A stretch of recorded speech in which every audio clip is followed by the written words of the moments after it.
ችሎታ አለን እኛ ሰው መግደል ችሎታ አለን ሰው ታርምት ምጎብን እኛ ባንድ ሁለት ደቂቃ ነው ሰው የምናርደው በሁለት ደቂቃ እናቴ እኔ ብቻ ነው ያለችው እናቴ እኔ ብቻ ነው ያለችው ከከውብቁ መሞት በሁለት ደቂቃ እናቴ እኔ ብቻ ነው ያለችው እናቴ እኔ ብቻ ነው ያለችው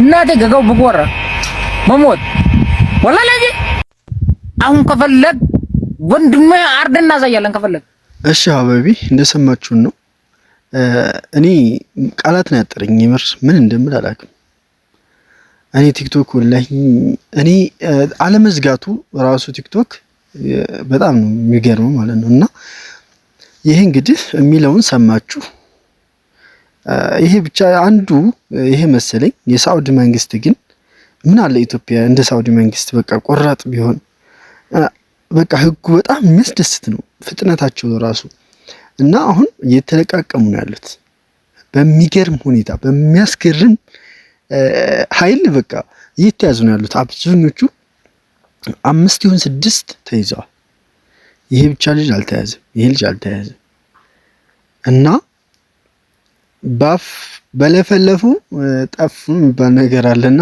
አንድ ልጅ እንደዚሁ እንደ ልጅ ለፍለው ያው ተይዘዋል ይሄ ብቻ ልጅ አልተያዘም እንግዲህ ኢንሻአላህ ይያዛል ወደፊት እና ምን ለማለት ፈልጌ ነው እንደው አሁኑ ትውልድ ምን አይነት ትውልድ እየተፈጠረ እንደሆነ ወላሂ አላሁ አለም ምንም በቃ የማይታወቅ ዘመን በቃ አሁን ምንድነው እያለ ያለው እኛ ጋር የሆነ ሰው ከተደበለቀ ያውቀዋል ራሱ እንደሚሞት ነው እያለ ያለው ማለት ነውና የሚያወራው ሁሉ አጠፋፍቸው ነው እንጂ በቃ ወላሂ በጣም የሚገርም ነው ምን አይነት ጭካኔ ምን አይነት እኔ ከሰው ፍጥር ያልተፈጠሩ እኔ እንደው ፈጣሪያቸውን ሰው ባይፈሩ ፈጣሪያቸውን ቢያስቡት እንደው እኛ ነገ እንሞታለን ቢያስቡ ጥሩ ነበር ግን ቀልባቸው ደርቋል ታውቃላችሁ እነዚህ አንድ በገንዘብ አንድ በጫት ሁለት በሽሻ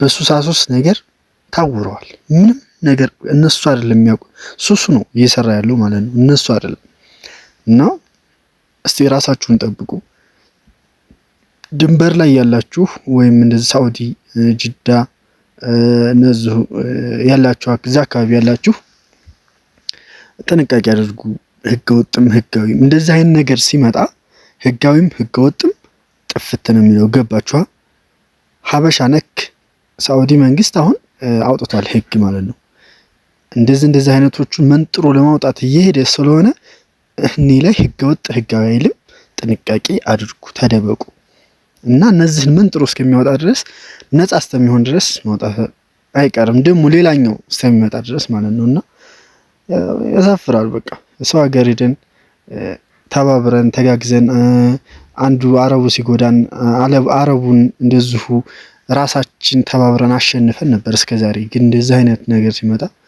አሁን ራሳችንን በራሳችን ያጠፋ ነው ያለው ሀበሻን አሁን የሆነ ነገር ቢደረግ ለይዳ ነው ራስ በራሳችሁ ምትጠፉ እኛን እንደዚህ ልታረጉ ነው የሚባለው እንጂ ሌላ ምንም አይባልም እና ራሳችሁን በደንብ ይሄ ነገር ማሳለፍ አለባችሁ ከነዚህ አይነት ሰው ይጠብቃችሁ እና የሳውዲ ህግ ያወጣውን እስኪ አይታችሁ ተመለሱ ያሳያችሁ ህጉን ተመልከቱት አስቸኳይ መልእክት ነው በተለይ በሳውዲ አረቢያ የምትኖሩ ኢትዮጵያውያን ይሄንን መልእክት እስከመጨረሻው ማድመጣችሁን እንዳትዘነጉ ከዛ በፊት ይሄን ቪዲዮ ለሁሉም እንዲደርስ ላይክ ሼር ሪፖስት ኮፒ ሊንክ አድርጉ የፎሎ ምልክቷንም በመጫን ፎሎ አድርጉ ወደ መረጃው ስገባ እንደሚታወቀው ሰሞኑን በተለይ በሳውዲ አረቢያ በርካታ ኢትዮጵያውያንን ያሳዘነ አስጸያፊ ተግባር ተፈጽሟል ይህንን ተከትሎ እንግዲህ አሁን ምሽቱን በሪያድ የሚገኘው የኢትዮጵያ ኤምባሲ መግለጫ አውጥቷል። መግለጫው እንደሚከተለው አቀርብላችኋለሁ። በሳውዲ አረቢያ ኢፌድሪ ኤምባሲ ሪያድ ሰሞኑን በማህበራዊ ሚዲያ ኢትዮጵያውያን እርስ በርሳቸው ሲደባደቡና ጥቃት ሲፈጽሙ የሚያሳዩ ቪዲዮዎችን በተመለከተ ጉዳዩን በትኩረት እየተከታተለው መሆኑንና አግባብ ካላቸው አካላት ጋር ደግሞ ምርመራ ስራ መጀመሩን አስታውቋል። በዚህም ተግባር ላይ ኢሰብአዊ ተግባር ላይ የተሳተፉ ግለሰቦች መደበኛ ባልሆነ በህገወጥ መንገድ ወደ ሳውዲ አረቢያ የገቡ እንደሆነም ይገልጻል። እነዚህ አካላት በበረሃማና ገጠራማ አካባቢ በመሸሸግ ምክንያታቸው በግልጽ ባልታወቀ ጉዳይ ቡድን ወይም ደግሞ ጎራ በመፍጠር እርስ በርሳቸው ግጭት ሲፈጥሩ እንደነበርም ተደርሶበታል ብሏል። እስካሁን በተደረገው ክትትልና ጥረት አንድ ተጠርጣሪ በሳውዲ አረቢያ ፖሊስ ቁጥጥር ስር መዋሉን አስታውቋል። ኤምባሲው ችግሩን ከምንጩ ለማድረቅና በዚህ ወንጀል የተሳተፉትን ሁሉ ለህግ ለማቅረብ ከሚመለከታቸው አካላትና የሀገር ሽማግሌዎች ጋር በቅርበት እየሰራ እንደሚገኝም ገልጿል። ኤምባሲው እነዚህን ወንጀለኞች በቁጥጥር ስር ለማዋል የሚያስችለውን ማንኛውንም ተዛማጅ መረጃ ወይም ጥቆማ ያለው ወገን በአስቸኳይ ለኤምባሲው እንዲያቀርብ በአክብሮት ጥሪ ተላልፏል። ይህንን መረጃ የሰማችሁ መረጃውን ያላችሁ በሙሉ አስቸኳይ ለኤምባሲ መረጃውን አቅርቡ። ይህንን ቪዲዮ ላይክ፣ ሼር፣ ሪፖስት ማድረጋችሁን አትርሱ። ሰላም ለሁላችን፣ ሰላም ለሀገራችን። እና ይሄን ይመስላል ሀባይቢ። እንግዲህ እንደሰማችሁት ነው። አንዳንድ ልጆች ተይዘዋል። ደስ የሚል ዜና እሱ ነገር ነው። አብዛኛዎቹ ውሸት የሚመስላችሁ ልጆች አላችሁ። ይሄ ነገር ተይዘዋል። ፎቶቸውን እያሳየኋቸው ነው። እነዚህ ተይዘዋል ማለት ነው። እና ደስ ይላል በጣም። እኔ የሳዑዲ ህግ ደስ ነው ያለኝ በጣም። አንጀቴን ቅቤ ይጠጣው ማለት ነው። ምክንያቱም ፍትህ የሚገኝበት አገር ነው። የምር አሁን ሳዑዲ ሌሊት ላይ ራሱ እንደዚህ በቃ ብትጓዙስ ምን ትሆናላችሁ? ሌሊት ጭር ባለበት ሰዓት አስፓልት ላይ ብትተኙ ምን ትሆናላችሁ? ምንም ሰላም አለበት ሀገር ነው ያለ ነው። ግን ሀበሻ በውስጡ ቂም ያዘለ ነው። በቃ በውስጡ ምን እንደያዘ ሀበሻ ከምን ፍጥር እንደሆነ አላውቅም። ሱብሃን አንዳንዶቻችሁ እኮ ሙሉ ሀበሻ እኮ በጣም ጥሩ አለ። ግን እንደዛ አይነት ሰው ሲፈጠር በጣም ያሳዝናል። እና መልካም ጊዜ መልካም ቆይታ ሁላችሁ። አይዟችሁ፣ ራሳችሁን ጠብቁ። አላህ ከእንደዛ አይነት ነገር ይጠብቃችሁ። ሙሉ አካላችሁን ይዛችሁ እንዳይወጣችሁ ሙሉ አካላችሁን ይዛችሁ ግቡ። አላህ ለእናንተ ያለውን አላህ ይስጣችሁ። በስደት አላህ ያከራታችሁ።